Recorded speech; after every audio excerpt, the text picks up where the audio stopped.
As you can see, I'm completely digital here at this conference. So yeah, thanks, Stoev, for the intro. It's my pleasure here to introduce Liisi and Mario here. We're going to talk about ecosystems and how to build them, how to make them thrive. And we're going to hear some interesting experiences from Estonia and from Bulgaria. But it's not just Estonia and just Bulgaria.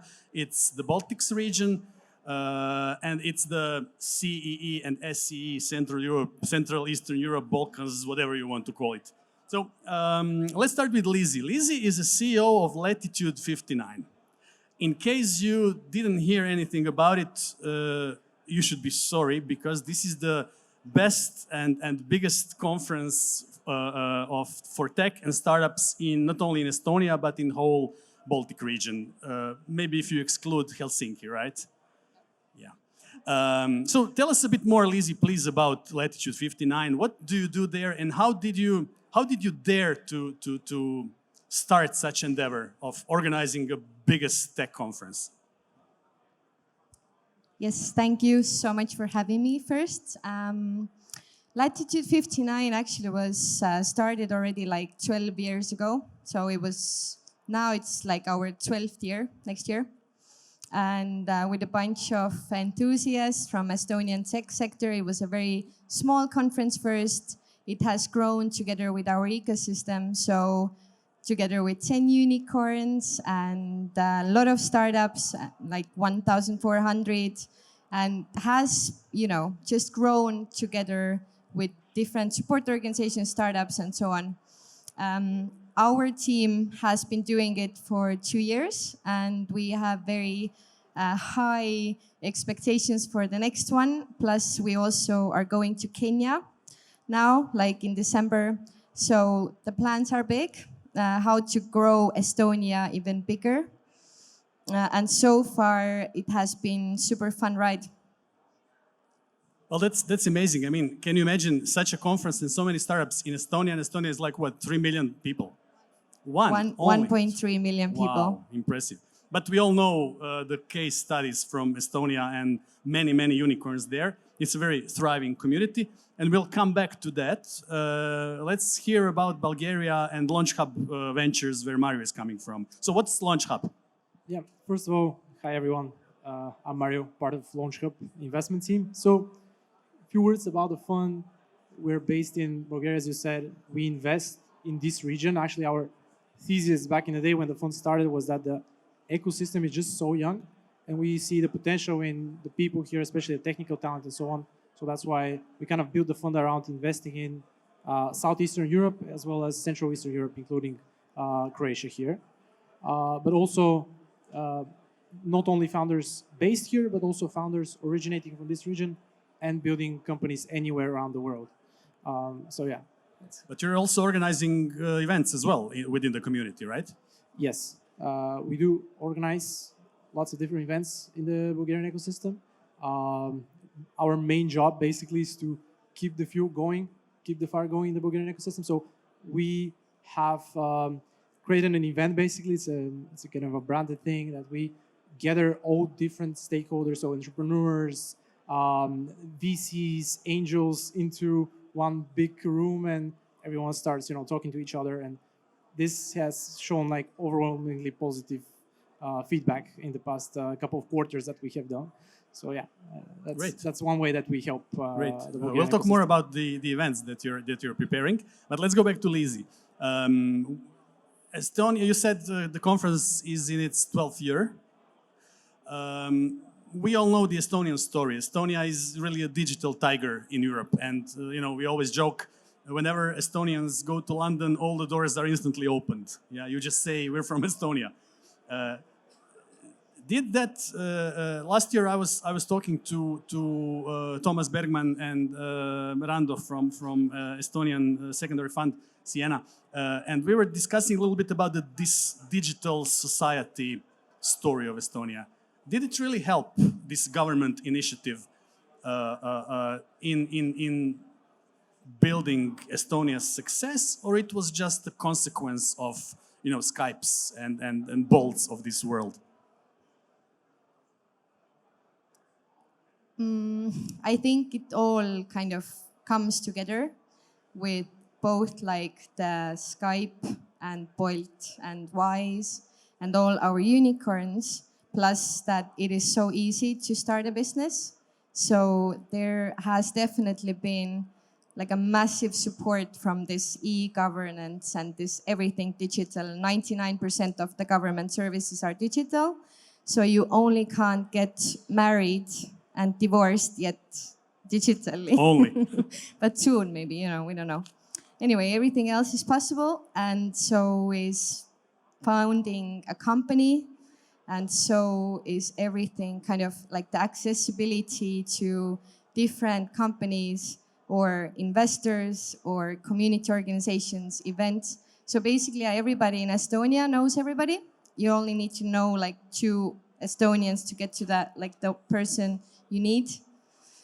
And in our stages, we also have our 3 presidents and prime minister and so on. So it's like very connected because it's such a small country. And I think like the whole kind of concept of this digital plus startup ecosystem, they like go together. It's really, really impressive, I think, what Estonia created first, and plus like all the founders who come out from those big unicorns who start building their own businesses and support each other. Yeah, it's interesting. The reason why I was asking you is so it was a combination. It was kind of a perfect storm, really. It wasn't a cause and effect. Like the government made the digital e-citizenship, and then the others followed, but everything more or less at the same time. So that's an interesting role of a government, because we here in our area of the world, we have a different experience with governments. We are actually expecting governments to do something for us to help our ecosystem. So, Mario, can you tell us a bit more? How does it look like in Bulgaria and in Romania?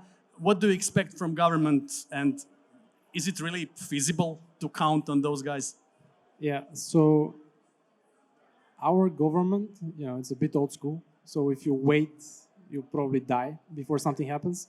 So in our case, as in Bulgaria, we tend to like combine forces with different people. So there's big angel association in Bulgaria. There's big VC network in Bulgaria. So we try to group together and go to the government and propose to those people like what you have to do, because it's very hard to make change in the government and they cannot see really fast results from this. So you have to explain and give them examples. Like, we know a founder that went abroad, built a company abroad. If he stayed, if he hired people here in the region, it would be totally different. So we kind of have to combine forces to make this change. So are those guys in the government digitally apt, or are they really doing what they preach, or they are just useless when it comes to digital technologies? The reason I'm asking is, for you who don't know, there's a minister in Croatian government who was struggling with pressing the traffic light button. So much for the digital literacy in Croatia.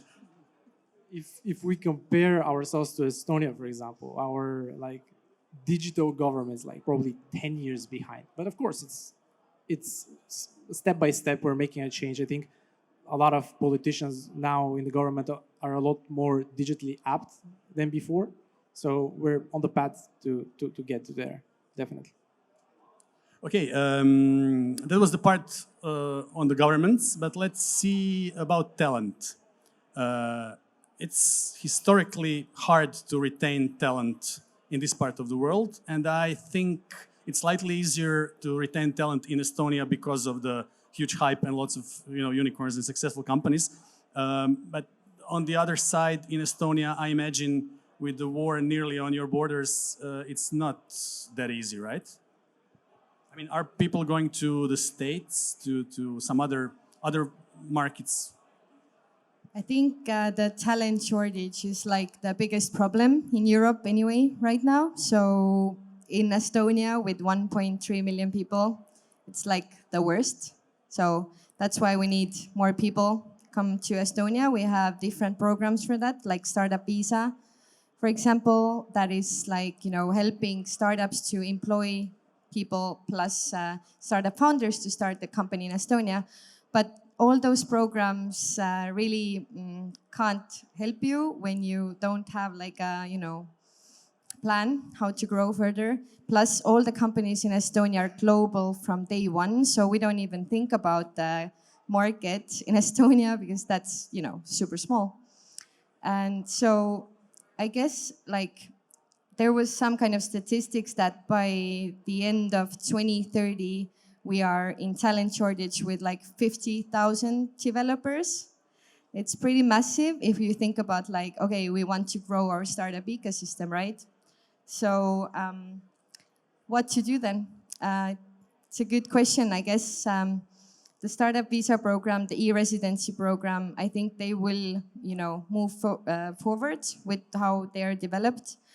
And I guess like some companies are moving away also from Estonia. That is a big problem too. But we are trying to stop that, obviously, with like the government. Well, the climate doesn't help as well, right? With the climate is, yeah. Actually, some people really like it, even Brazilians who come to Estonia. And we have a lot of Brazilians actually working in Estonian companies. So it's, Estonia is like, pretty amazing country actually if you get to know it and you're not bothered with like, bad weather. Then it's really good. What about Bulgaria and the rest of the Balkans? I mean, before you start, I just spoke with some startups here before this panel, and usually the recipe goes like step one, open up a company. Step two, move to the States. So I mean, yeah, I understand the huge market, but what can we do, and what are you doing to keep those guys back home? I can tell you also like why they leave as well, like not what we do right now much to give them back, but also because I speak to a lot of founders that are originating from here but in the US, and if I can summarize it very quickly, it's access to talent. So if you're a startup, especially early stage startup, your first 10 employees, like the most important, like one employee is 10% of your company, so you would want to have access to the best talent in the world. So they believe, if we move to the US, we would have access to especially this technical talent, which I fundamentally don't agree, but more on that later. And second thing is they don't see that there is enough support here in the form of like incubators, like accelerators, like angels and mentors that can help them in just the fundamental like guidance that you need in the beginning. And then the third one, which I believe is the easiest one to fix out of them three, is access to capital in the form of like VC money, government funding, and so on. In my opinion, we should try to fix the issue of retaining technical talent and educating this technical talent. So what we do in Bulgaria, we have a lot of private organizations that are leading this education because they're tired of the government not taking a step forward. And we as a fund invest in those private organizations that are teaching like young kids, adults to like become very technical in a sense and be ready for the workforce. So yeah. But obviously, most of them will still leave. So let me ask you the same question, same but different. And I can argue with you that maybe it's good if you let them go, but we need to find a way to attract them back because they will get the experience, the contacts, the knowledge out there, wherever it is, Western Europe or the US. How to attract those guys back to their native countries? That's a good question. So I think again, it's talent, but it starts also in universities. Like we have very good institutions here in Europe that are on the level maybe than some in the US. So again, like how they come back is I think if we show them that our talent is on par with the one that's in the US. And we have a lot of other like stuff that we do better. For example, the talent is a lot cheaper than in the US and so on. So that's one. Liisi? I think, Latitude 59 is obviously one of the yeah, it's the main potential reason why they tools. come back. Yeah, exactly. Yeah. But I think like how do you attract people back to your own countries, like leading by example? There are lots of people who are going and studying abroad, going working abroad, bringing their startups abroad, but then at one point, they kind of, not all, but some of them hopefully will come back. And for example, we have this biggest unicorn everybody knows, Bolt, and so Bolt hasn't actually moved their headquarters away. They're not moving it away. They're like, we're gonna stay in Estonia. So I guess they are showing an example and that it's possible to actually do it from Estonia. And that's why lots of other companies are staying. And I think you are right that like all the other kind of supporting organizations should also do their job really well. Plus like the living quality, like this what Estonia does really well, this like all digital stuff, that everything is so easy. So you want to like actually feel comfortable where you live, plus also do your business, sign everything digitally. It's like making your life easier, faster. You can do your business more everywhere in the world. So I guess it doesn't even matter. Like in Latitude 59, we also talk about Estonia as a global village. So it's like a place where we bring together people who are interested in Estonia and doing business abroad as well. So it's we all kind of live in a global village anyway. It's just a matter of if you want to go back and you love your country, for example, or you know. I think we should all work on the idea to bring Estonia as a country to Croatia during winter. That would be the win-win scenario, I guess. Super agree with that. We had a team trip actually to Croatia for 7 days now. So we have been here for 7 days. It's amazing. We love it. So yeah. Coming back to, thanks. Give us a round of applause here. Thank you.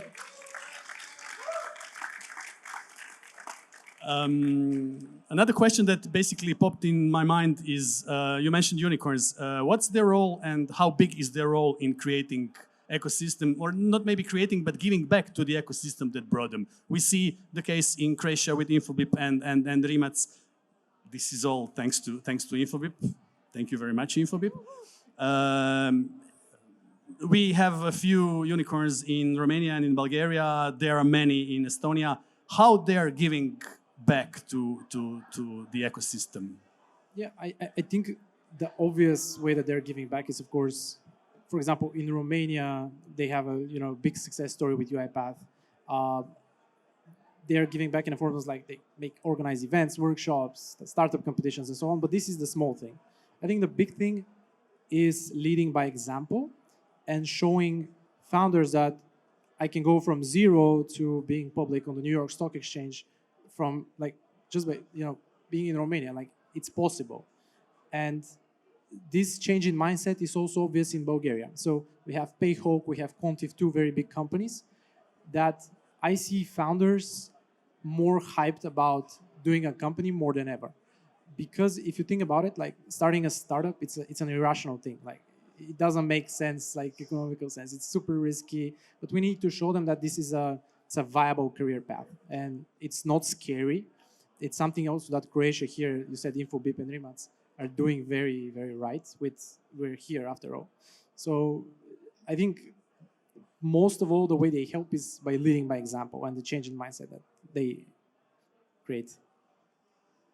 Yes, and in Estonia, since we have 10 of them and has been like this number is growing, it's kind of actually like even weird for us now to think that like when I worked in the government in like 2019 we had 4 and now it's like 2023 we have 10. It's like a massive growth if you think about it.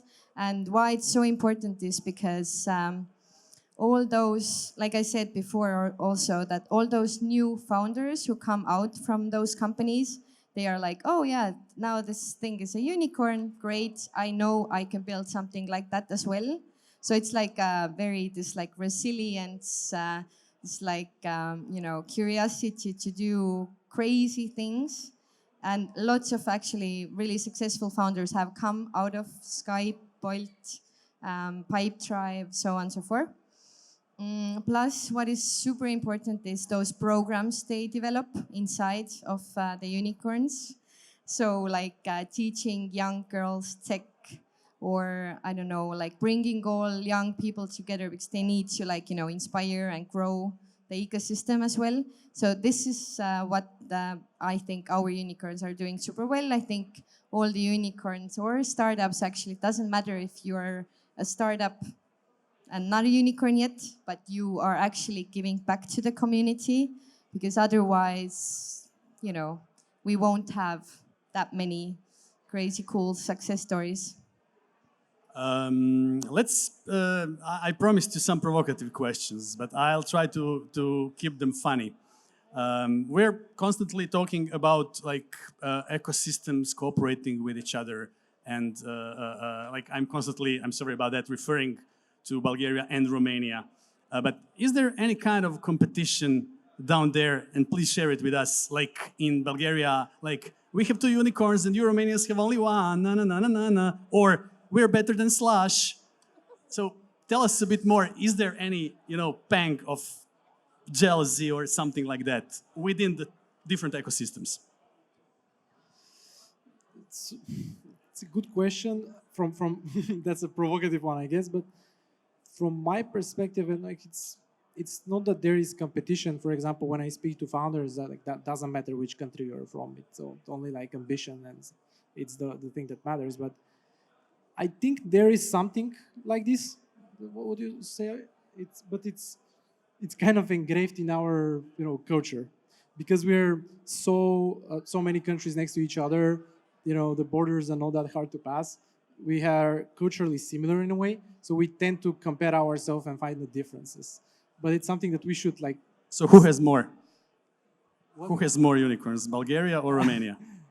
I think Romania just killed it with UiPath. So yeah, I have to give that to them. Yeah. It was a political answer.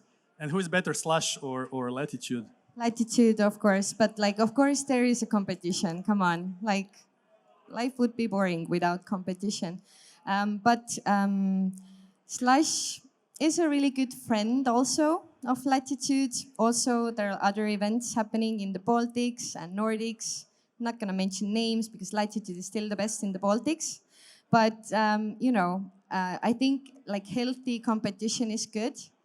But I also think that collaboration kind of moves us forward.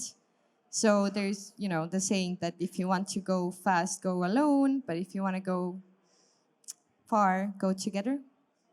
So I guess like collaborating with different ecosystems, building this global village, it's important to kind of connect all the different parts of the world so that more diverse things could happen.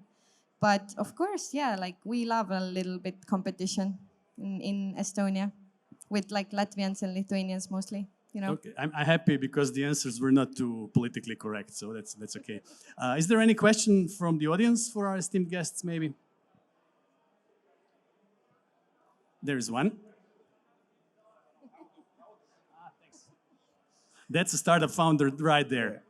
I have a question, actually a keyword that I was hoping to hear from you about, and the keyword is tax or corporate tax. I'm a CEO at an edtech scale-up, and people who raise and help us raise money really are concerned about tax. Perhaps it would be wiser for you guys to hire a lobbyist to, work on tax levies to keep companies within certain countries, or as tax people would call them, tax jurisdictions. So instead of, working on developers, are you guys considering working with governments on tax issues? Yeah, if you think about it, yeah, you're correct. So Bulgaria has a 10% corporate tax compared to like the rest of Europe. This is super low. So you're right in the sense that we should promote this more rather than focus on other issues. But I don't have a viewpoint on this, to be honest. I think it's something that should come from the government, essentially promoting the country, promoting coming back, and like, yeah. we have, I think, 20% corporate tax, and you can reinvest your profit to like with 0%. So yes, we are working like, I mean, Latitude is together organized with government as well. Plus there are lots of founders who are forming those groups, who are going to the government directly to talk about all those things. Like Startup Visa was actually initiative of all those founders. So that we said, okay, we need more people to hire our companies, and we need this system. So is everything actually around like taxes and all the important things if you're running a business. So I guess the answer is that you have to kind of be persistent as like an ecosystem as well, and our kind of founders are.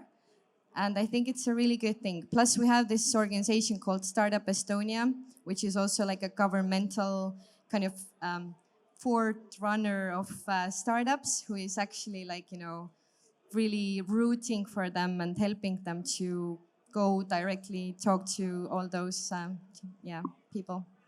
It's really good. Yeah, it's a good question. Thanks very much. It's we also have a Croatian Startup Association that is trying to lobby with the Croatian government regarding taxes. But your question actually prompted me. We have still enough time to ask maybe not too popular question, which might not really refer to Estonia, but you will correct me. Obviously, it's not the tax only that helps with the perception of a country. In our area, in our region, the huge problem in perception of our countries is the big C, corruption.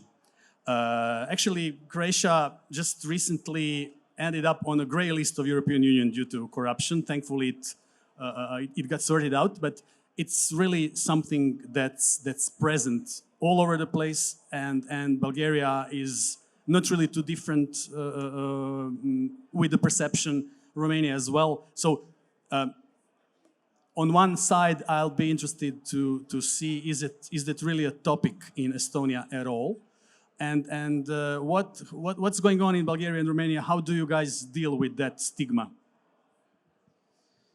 So I'll go first if you want to. Probably compare it when you say corruption from here to Bulgaria, we have it probably a lot worse. We're recovering from a lot of years of like Soviet like Union pushing us down. But they are as well. I mean, and there's literally no corruption, right? So yeah, it's not an excuse.